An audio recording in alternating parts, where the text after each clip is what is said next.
ప్రేమ, సేవ, ప్రశాంతతకు సత్యసాయిబాబా ప్రతిరూపమని ముఖ్యమంత్రి చంద్రబాబు అన్నారు. సత్యసాయిబాబా శత జయంత్యుత్సవాల్లో చంద్రబాబు పాల్గొన్నారు.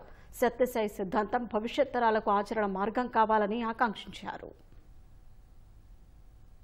ఈ భూమిపై మనకు తెలిసిన, మనం చూసిన దైవ స్వరూపం భగవాన్ శ్రీ సత్యసాయి బాబా. ప్రేమ, సేవ, ప్రశాంతత, పరిష్కారానికి బాబా ప్రతిరూపం.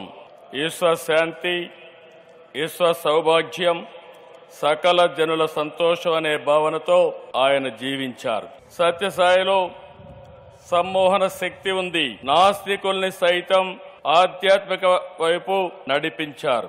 వేర్వేరు దేశాల్లో, వేరువేరు ప్రాంతాల్లో ప్రజలను సైతం మనోదర్శనంతో ప్రభావితం చేశారు. భక్తుల్ని ఎంతో ప్రేమగా బంగారు అని పిలిచేవాడు. మీకు చాలా మందికి గుర్తుంటుంది. ఒకరేదిని వస్తే బంగారు పని చేస్తావా అని అడిగాడు. ఏంటి స్వామి చెప్పండి అన్నాను. ఈ ప్రాంతంలో, నేను పుట్టిన ప్రాంతంలో త్రాగునీరు లేవు, నేను ఇవ్వాలని సంకల్పం చేశాను. నా భక్తులు ఇస్తారు, కానీ దీన్ని మెయింటైన్ చేస్తానని హామీ ఇమ్మంటే సంతోషంగా నేను స్వీకరించాను. దానిపైన ఆ ప్రాజెక్ట్ని పూర్తి చేసిన సంకల్ప సిద్ధి భగవాన్ సత్యసాయి గారు బాబా అని చెప్పి నేను మీకు తెలియజేస్తున్నా. విలువలతో కూడిన విద్యను 1వ తరగతి నుంచి PhD వరకు ఉచితంగా అందించారు. 102 సత్యసాయి విద్యాలయాలు, 60,000 మంది పిల్లలకు ఉన్నత విద్యను అందిస్తున్నాయి. 2 సూపర్ స్పెషాలిటీ ఆసుపత్రులు, 2 జనరల్ హాస్పిటళ్లు, 2 మొబైల్ హాస్పిటల్స్. రోజు 3,000 మందికి పైగా రోగులకు సత్యసాయి సేవా ట్రస్ట్ ద్వారా వైద్యం అందుతుంది.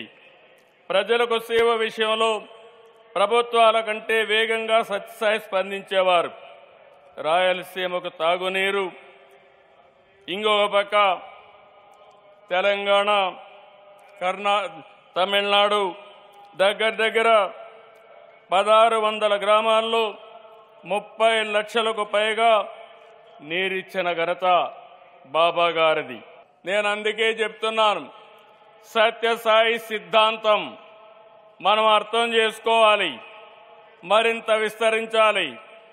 ఆయన భావనలు, బోధనలు, ఆలోచనలు భవిష్యత్ తరానికి ఆచరణ మార్గం కావాలి. సాయిబాబా ఫిలాసఫీని, సేవా మార్గాన్ని ముందుకు తీసుకెళ్లే బాధ్యత మనం తీసుకోవాలి.